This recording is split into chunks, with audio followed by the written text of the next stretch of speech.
এটা সিয়ামকে তো জিজ্ঞেস করলে না, আমায় জিজ্ঞেস করতে। না, সিয়াম ইজ আ জেন্টলম্যান, ও খুবই ভালো অ্যান্ড ভীষণ হেল্প করে আমায়। আর কোনো কিছু না বুঝতে পারলে বুঝিয়েও দেয়, আর কোনো স্পেশাল কিছু খেতে চাইলে খাওয়ায়। আমি ভয় পেয়ে গেছিলাম। আমি তো বেসিক্যালি অনেক ডিরেক্টরের সাথেই কাজ করেছি কলকাতায়। এখানে আমার প্রথম, তাই জন্য বাংলাদেশের আমার প্রথম ছবি হৃদয়ের সাথে। তাই হৃদয় সবসময় আমার ফেভারিট ডিরেক্টরই থাকবে। তাই এখন থেকে হৃদয় আমার ফেভারিট ডিরেক্টর। আমি ছোটবেলা থেকেই অভিনেত্রী হতে চেয়েছিলাম, কিন্তু পড়াশোনায় খুব ভালো ছিলাম আর মা বাবা চেয়েছিল যে আমি গ্র্যাজুয়েশন কমপ্লিট করি, তারপর আমি আমার স্বপ্নের পথে এগোতে পারি। তাই আমি ইঞ্জিনিয়ারিংয়ে চান্স পেয়েছিলাম, তাই আমার ইঞ্জিনিয়ারিং পড়া। আমি ইঞ্জিনিয়ারিং ইলেকট্রনিক্স ইঞ্জিনিয়ার। চাকরিও পেয়েছিলাম অনেক বড়, কিন্তু চাকরি করিনি কারণ আমি অভিনেত্রী হতে চেয়েছি। এইটাই হচ্ছে স্টোরি।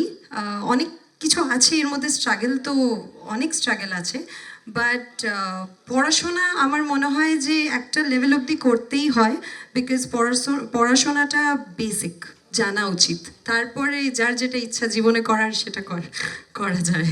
প্রেম টেমের সুস্মিতা আর রাক্ষসের সুস্মিতার মধ্যে অনেক অনেক ডিফারেন্স আছে।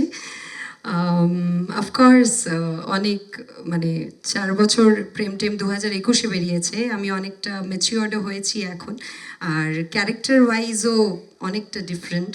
তাই এই জার্নিটা ভীষণ ভালো। এই জার্নিটা স্বপ্নের মতো আমার কাছে সত্যি। Every film is like a dream. আর অফকোর্স অনেক ডিফারেন্স আছে, আর সেটা ক্রমশ প্রকাশ। চ্যালেঞ্জিং তো সবটাই গো, কারণ আমি আউটসাইডার। আমি কলকাতাতেও কাউকে চিনতাম না তখন, যখন আমি ফিল্ম ইন্ডাস্ট্রিতে আসি। আমিও অডিশন দিয়ে অনেক কষ্ট করেই সিনেমা জগতে এসেছি। তাই ওটাও আমার জন্য ভীষণ ডিফিকাল্ট ছিল, এটাও আমার জন্য ভীষণ চ্যালেঞ্জিং।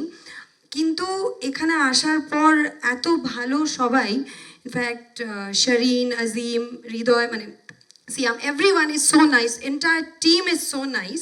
আমাকে একবারের জন্য এটা ফিল করায়নি যে আমি বাইরে এসে, অন্য জায়গায় এসে, বাংলাদেশে এসে সিনেমা করছি। আমাকে নিজের বোনের মতো, একটু আগেই শেরিন বলেছিল এই কথাটা যে ও আমার দিদি।